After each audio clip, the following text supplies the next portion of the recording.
Subscribe asp.net tutorial channel and press the bell icon for latest update videos. Hi friends, welcome to my channel asp.net tutorials. Welcome friends to SQL tutorial series. So friends, today we have learned alias query in SQL Server 2017. So friend, let's start.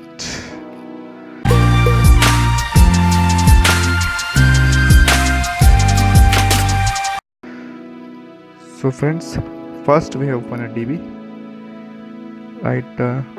Click and new query and write a select query. First we have showing the records TBL students and we execute this query.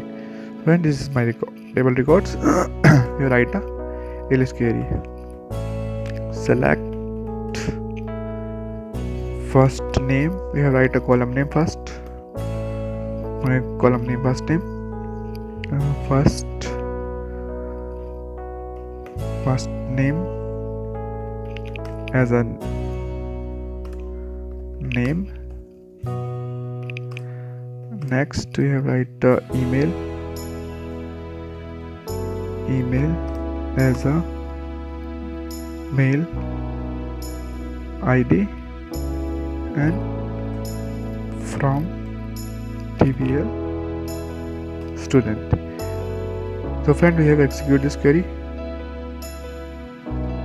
So friends, we have see this. I have not seen the first name and email. You see the name and email. So friend, this is the alias query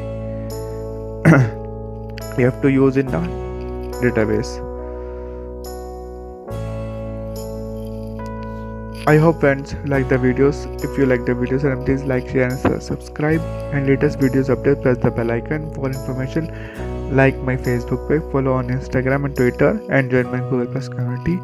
If you have any query friends, you can ask me on comment or email, and visit my website www.asp.nettutorials.com. and thank you for watching video.